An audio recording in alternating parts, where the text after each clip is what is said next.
श्रीमद्भगवद्गीता श्री गीता जी का ज्ञान। ओम श्री परमात्मने नमः। श्रीमद्भगवद्गीता 12वां अध्याय भक्तियोग अनामक। कुंती पुत्र अर्जुन बोले, जो अनन्य प्रेमी भक्तजन पूर्वोक्त प्रकार से निरंतर आपके भजन ध्यान में लगे रहकर आप सगुण रूप परमेश्वर को और दूसरे जो केवल अविनाशी सच्चिदानंद घन निराकार ब्रह्म को ही अतिश्रेष्ठ भाव से भजते हैं, उन दोनों प्रकार के उपासकों में अति उत्तम योगवेत्ता कौन है? सर्वत्र भगवत बुद्धि हो जाने से उस पुरुष का अति अपराध करने वाले में भी वैरभाव नहीं होता है, फिर औरों में तो कहना ही क्या है। भगवान श्री कृष्ण बोले,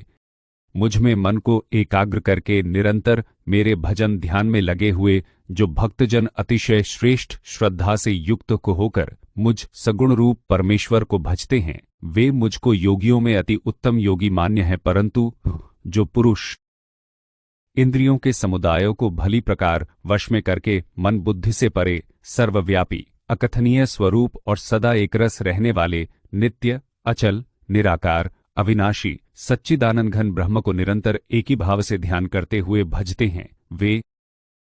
संपूर्ण भूतों के हित में रत और सब में समान भाव वाले योगी मुझको ही प्राप्त होते हैं। उन सच्चिदानंद घन निराकार ब्रह्म में आसक्त चित्त वाले पुरुषों के साधन में परिश्रम विशेष है, क्योंकि देहाभिमानियों के द्वारा अव्यक्त विषयक गति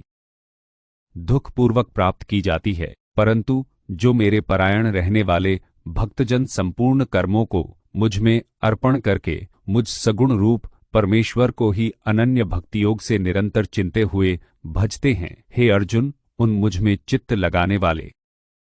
प्रेमी भक्तों का मैं शीघ्र ही मृत्युरूप संसार समुद्र से उद्धार करने वाला होता हूँ। मुझ में मन को लगा और मुझ में ही बुद्धि को लगा, इसके उपरांत तू मुझ में ही निवास करेगा, इसमें कुछ भी संशय नहीं है। यदि तू मन को मुझ में अचल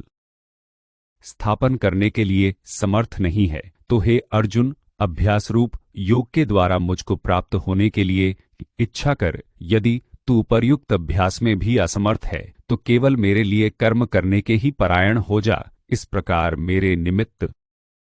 कर्मों को करता हुआ भी मेरी प्राप्ति रूप सिद्धि को ही प्राप्त होगा। यदि मेरी प्राप्ति रूप योग के आश्रित होकर उपर्युक्त भगवान के नाम और गुणों का श्रवण कीर्तन मनन तथा श्वास के द्वारा जप और भगवत प्राप्ति विषयक शास्त्रों का पठन पाठन इत्यादि चेष्टाएं भगवत प्राप्ति के लिए बारंबार करने का नाम अभ्यास है। स्वार्थ को त्याग कर तथा परमेश्वर को ही परम आश्रय और परम गति समझकर निष्काम प्रेम भाव से सती शिरोमणि पतिव्रता स्त्री की भांति मन वाणी और शरीर द्वारा परमेश्वर के ही लिए यज्ञ दान और तपादि संपूर्ण कर्मों के करने का नाम गभगवदर्थ कर्म करने के परायण होना है। साधन को करने में भी तू असमर्थ है तो मन बुद्धि आदि पर विजय प्राप्त करने वाला होकर सब कर्मों के फल का त्याग कर मर्म को न जानकर किए हुए अभ्यास से ज्ञान श्रेष्ठ है। ज्ञान से मुझ परमेश्वर के स्वरूप का ध्यान श्रेष्ठ है और ध्यान से भी सब कर्मों के फल का त्याग श्रेष्ठ है, क्योंकि त्याग से तत्काल ही परम शांति होती है। जो पुरुष सब भूतों में द्वेष भाव से रहित स्वार्थ रहित सबका प्रेमी और हेतु रहित दयालु है तथा ममता से रहित अहंकार से रहित सुख दुखों की प्राप्ति में सम और क्षमावान है, अर्थात अपराध करने वाले को भी अभय देने वाला है, तथा जो योगी निरंतर संतुष्ट है, मन इंद्रियों सहित शरीर को वश में किए हुए है और मुझ में दृढ़ निश्चय वाला है, वह मुझ में अर्पण किए हुए मन बुद्धि वाला मेरा भक्त मुझको प्रिय है, जिससे कोई भी जीव उद्वेग को प्राप्त नहीं होता और जो स्वयं भी किसी जीव से उद्वेग को प्राप्त नहीं होता, तथा जो हर्ष अमर्ष भय और उद्वेग आदि से रहित है, वह भक्त मुझको प्रिय है। जो पुरुष आकांक्षा से रहित बाहर भीतर से शुद्ध चतुर पक्षपात से रहित और दुखों से छूटा हुआ है, वह सब